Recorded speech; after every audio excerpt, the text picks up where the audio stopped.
We are factoring trinomials with numbers greater than 1 in front of our x squared. This is the third level. So notice in front of our x squared, we have a 3. I like to call this hard factoring. So it's hard. It's hard factoring.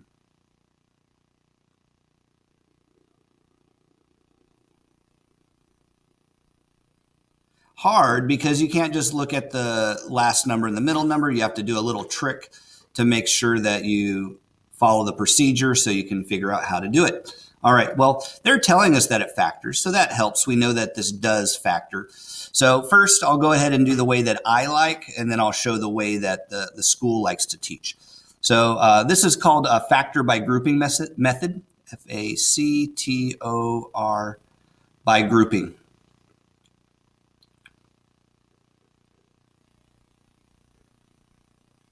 Factor by grouping method. All right, to factor by grouping, we have our 3x squared plus 11x plus 8. Okay? So the first thing that we want to do is we multiply the first number times the last number. So 3 times 8 is equal to 24. All right. Now, we look at 24 as our number that we are looking for what two numbers multiply to be 24.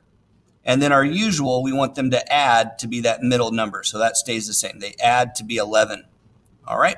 So what two numbers multiply to be 24 and add to be 11? Well, let's just go through. 1 times 24, no. 2 times 12, no. 3 times 8, yes, 3 and 8. So those are our numbers, 3 and 8. We have to just go through the factors of 24.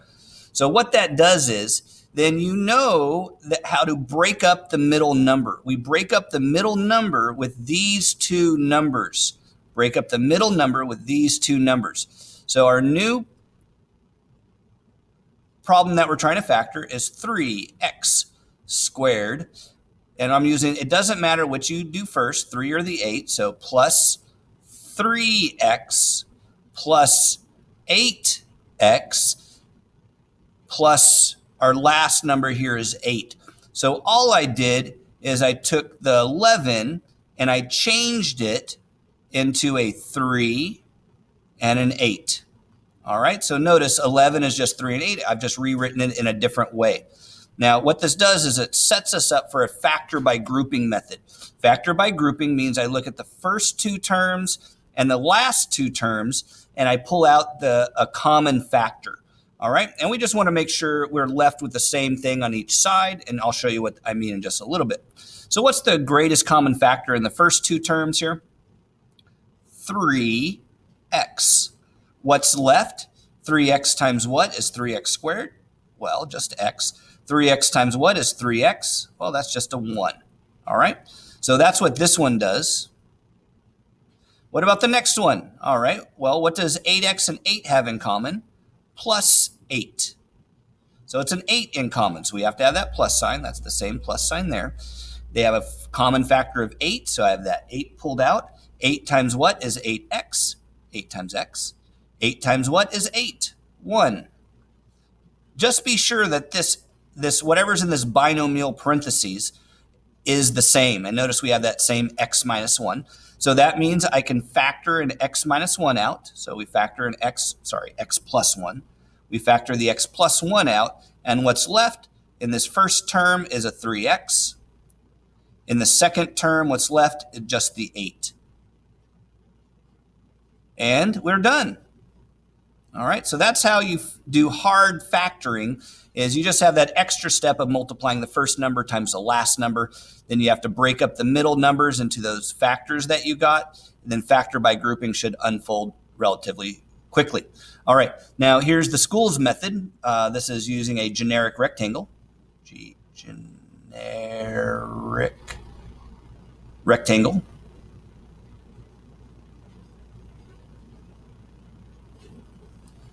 A generic rectangle. All right. So here's our generic rectangle.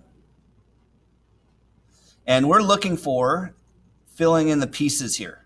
Okay, so this is a 2 by 2 rectangle, and we're trying to find out the two numbers, the the two binomial sets that would kind of make this. Now, always in the top left is our bigger term, so there's 3x squared there.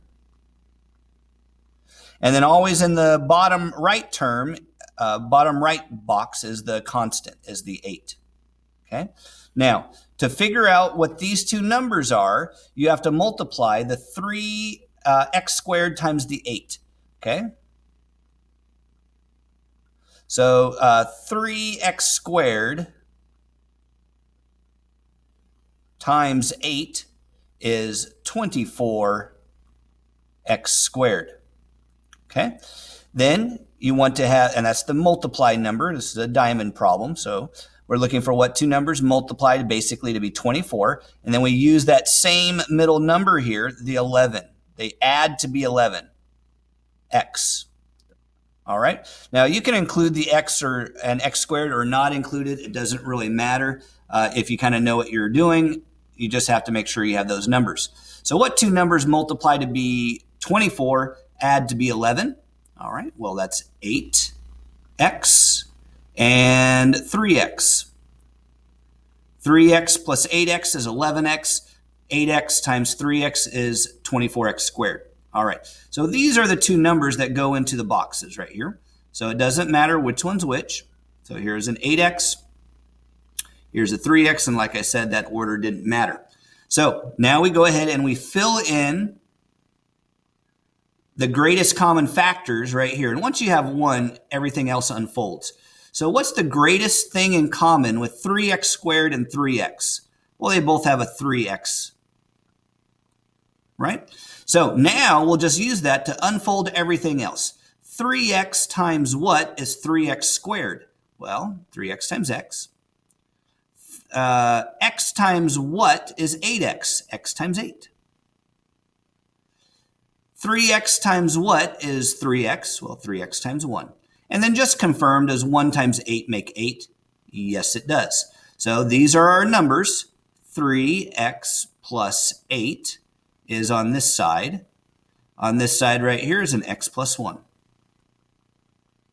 Okay, is that the same? Yes, they are. It doesn't matter the order, x plus 1, 3x plus 8, 3x plus 8, x plus 1. Multiplication is commutative, so that does link together.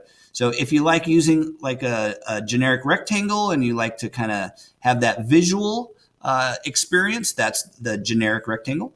If you feel better about algebra steps and just dealing with the numbers, that's the factor by grouping method. All right, so that's 3x plus 8. And this takes some time and practice to get through it, so the more you practice, the easier it gets.